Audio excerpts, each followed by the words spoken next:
to Season 5 of Unapologetically Woman. We're celebrating phenomenal women all across Kentucky who make no apologies for their perspectives or the impacts that they're making in the community. Today we're celebrating Dr. Rae Loftis. Rae is an educator and the Assistant Vice President for Student Affairs at Eastern Kentucky University. Unapologetically Woman, Dr. Rae Loftis, that's you. Congratulations. Thank you so much. Thank you for having me. It's a pleasure to be here. Well, we're glad to have you. But that title, you do a whole lot. Yes. Tell us about that. Yes, and it is a mouthful of a title. That is so fair. So my primary responsibility, as I sort of share with folks, is to make sure that students at Eastern Kentucky University have the kind of experience that they deserve to have, that they know that they are cared about, that they know that they belong at EKU, and that they can be as successful as they want to be. And what that looks like for us is really focusing on the co-curricular experience for students. So how we support their experience in the classroom through student affairs. So I have the privilege of overseeing our Office for Military and Veteran Affairs, our Center for Inclusive Excellence and Global Engagement, our TRIO student support services, including NOVA Educational Talent Search and Upward Bound, and our Office for Student Life and First Year Experience. So, and that's a lot. It is also a mouthful, yes. It is. Yes. It is. Yes. So how do you make all of those things work together? Or do they? Yes, they do. And I think one thing that I feel really fortunate about with the teams that I get to work with is the amount of collaboration. So everyone that I work with wants students to be successful. They want to make sure that whether it's from verification processing to make sure that they're getting their military and veteran benefits, or the leadership programming that students have access to make sure that their cups are being filled up, that they're being developed as students, all the way to our fraternity and sorority life, to making sure that students have connection to other people, that they're able to join the organizations that they want to join, study abroad, student organizations, really just the opportunities. And I think that's what I feel like I get to do, is really steward opportunities with a really phenomenal team of people that are invested. Wow. So the goal of student affairs and the work that we all get to do together is to make sure that any space that a student wants access to, any opportunity that a student wants, that we make that available to them, and we make sure that students feel like they're leading their campus experience and that they have the support of our faculty and staff to do that. So someone that is as passionate as you are, what made you so passionate about this? Was it a life experience or? Yes, so part of it might be tied also, thank you for asking that question, because I think it's also tied to my experience of coming out as a queer person. I came out in college, and it was in the early 2000s, and that the conversations, the language, the support that we have for the LGBTQ community is different now than it was then. And yes. So the spaces that I was able to be a part of and as a student take leadership in that was really instrumental. I was a theater major in college, and I had planned to do theater after college, and through a whole series of events I did not. And so I started, maybe like many graduates, to think about, what am I going to do now? And I had been a tour guide for our admissions office in undergrad, and I loved it. And I said, well, maybe that's a job in higher education as a whole career. And so I went, in my first graduate assistantship was at a small Catholic institution in Michigan. And so I came in as their graduate assistant. I helped to build out our student ambassador and visit program. At that time, students had come forward and said that they wanted to start an LGBTQ group. And it, again, was a Catholic institution. I was going to ask you, was it acceptable at that time? It was, because of our leadership. So the university that I was at was founded by the Adrian Dominican sisters, who have always been very forward-thinking, very progressive women. And our president at the time, and I'll never forget this, it had such a deep impact on me, we start this organization, and she had received a letter from a student that said, this goes against the Catholic tradition, this isn't a part of our community, and so I'm not sure how you're allowing this to happen. And our president, Sister Peg, at the time brought us all together, and we were, again, a small school, so it was at our big convocation. And she said, I want you to know I received this letter, and I want to state publicly that we make space for all of our students. We love and affirm all of our students. They are all welcome here. And whoever feels like this, please come to my office. I would love to talk with you more about, and really opened the door for that conversation, but really closed the door that this was not going to be supportive, right? That's that this was right. a community. And seeing that leadership from her sister, but yes, like, and to say that so affirming, it was such a moment for me of, yes, our students can have support. Yes, I mean, as a queer person in leadership, then can have support. But then you can see the kind of change that you can make in leadership for the student experience. That our students didn't have to transfer; they were able to get the space that they needed, and still be every single part of themselves. Absolutely, absolutely. And so, it's always interesting to me how we come across our paths and make our way, you know, into doing whatever it is that, you know, usually not what we thought we were going to do at all. Absolutely, yes, absolutely. I think, looking back, that experience launched me. I then moved to Kentucky. In Kentucky, I've been here since 2015. Where'd you move from? I moved from Michigan. Okay. But I grew up in Texas, and I have lived a little bit of everywhere. So I went to 17 schools from kindergarten through 12th grade, all across from Washington State to Wisconsin. What made that happen? I had a mom who really liked to move. Oh, okay. As it turns out, yes. No, I was adopted when I was 15, and I come from two really strong and powerful women, and both of whom are quite nomadic. And so they have been very influential in my life as far as adaptability and flexibility and just sort of going with whatever is coming next. So when I had the opportunity to say, well, if theater is not the thing for me, what's next? That pivot into higher education and then that continued trajectory there felt like something I could do because I'd always seen change happen. So it wasn't unknown to you. No, it wasn't. And it wasn't uncomfortable either. Like, change still feels uncomfortable, of course, but when you see it and when you have practice in it, it makes it a little more possible. Well, and I think when you accept it, you know, because change it's going to happen. Yes. And so when you're on campus and you see the enormous impact that you have in the lives of students in deciding what their next thing is going to be, how does that make you feel?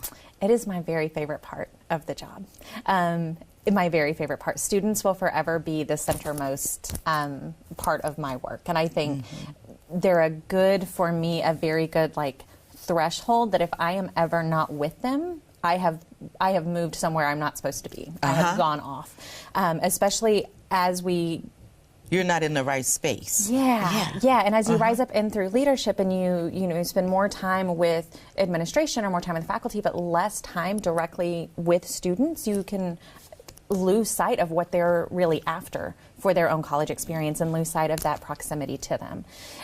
So the proximity for them to me will always be the most important. But when I witness a student succeed and start, watch that moment in their own mind where they've internalized that, yes, the things that they think are possible can come true, and yes, they have agency to make those come true, you can go home. I mean, pack your bags, cancel your meetings, like the job is done. That's it. Yeah, it is.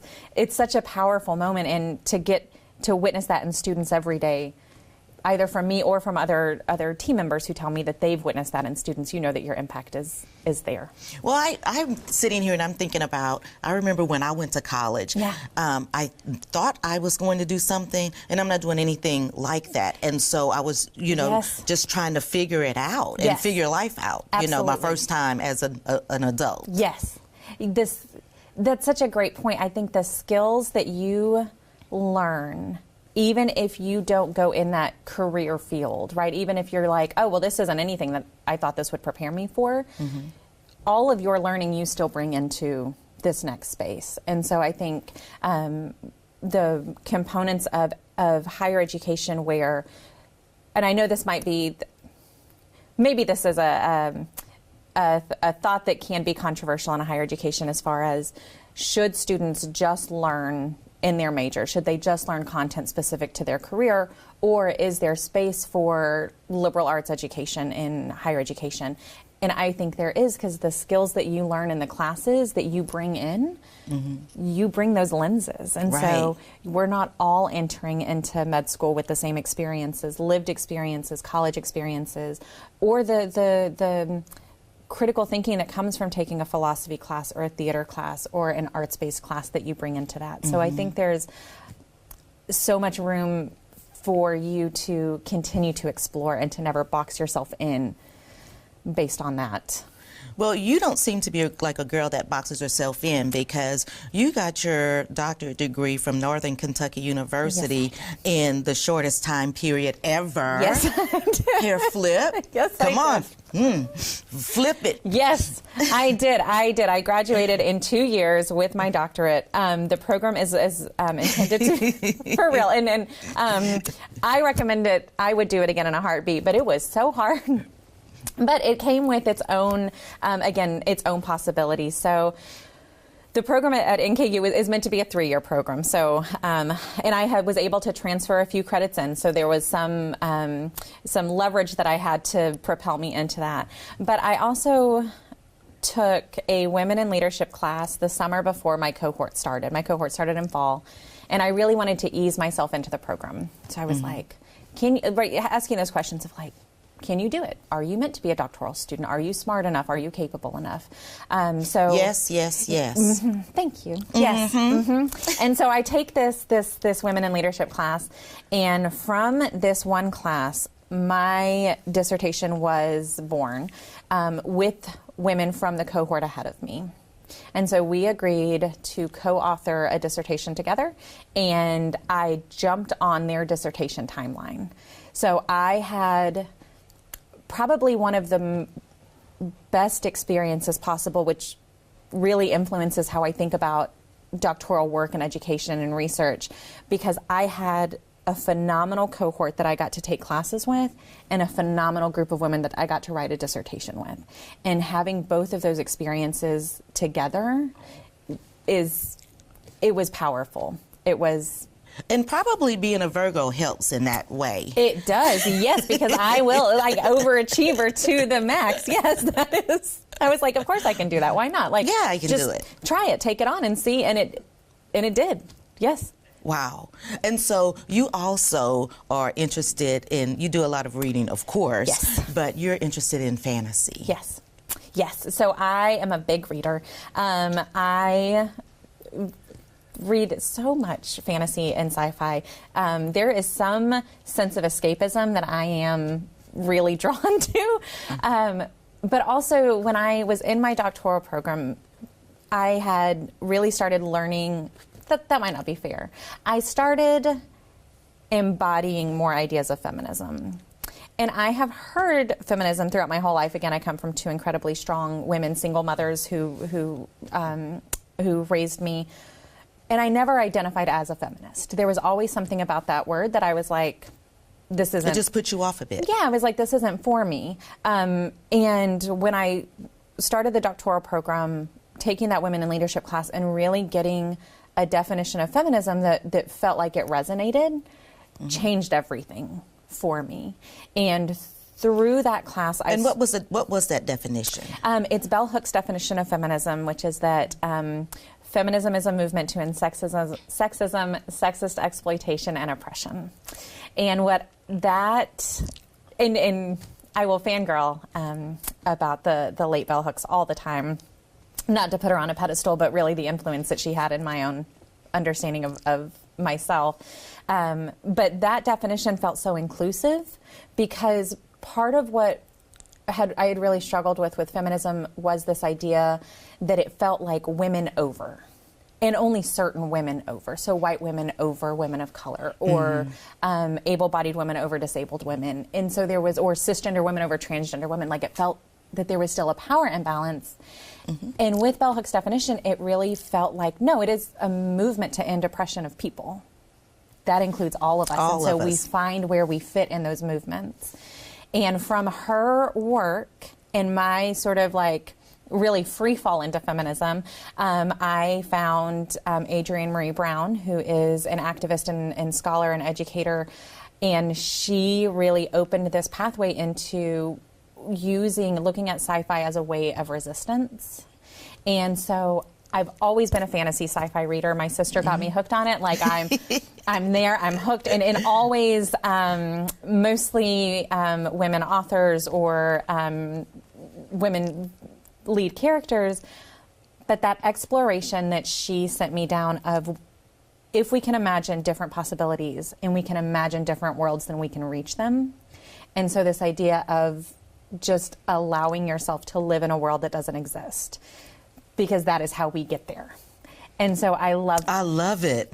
And I love it so much about I love it. Yes, and it's such a, and maybe I needed to find a pathway to allow myself to never leave fantasy sci-fi worlds, but it has made it just fills my imagination in that way of the possibility. Wow. That's incredible. Girl, we could sit here and keep this going for a long time, but I'm going to pitch it to you for young girls, young women that may be looking and saying, I'd like to be like her someday. What kind of advice would you give them? I love that question so much. I think my advice to anyone is to forever and ever protect your possibility. Do not ever let anyone tell you what is possible or impossible, because some things might feel insurmountable, might be exceptionally challenging, but there is only possibility for us. There is only possibility in the worlds we want to live in the ways we want to create them, in the leadership positions we want to hold, and how we want to wield that kind of influence for good or for change. And other people will always, maybe not maliciously, maybe not intentionally, but might try and box us in to say this is what's possible for someone like you, or this is what's possible if this is what you want to do. Never. Protect possibility at all costs. It's the one thing that I think will always get us to the future that we want. Yes. You guys heard it. Protect possibility at all costs. And continue to watch as we celebrate other phenomenal women in Kentucky who are doing amazing things. We'll talk to you soon.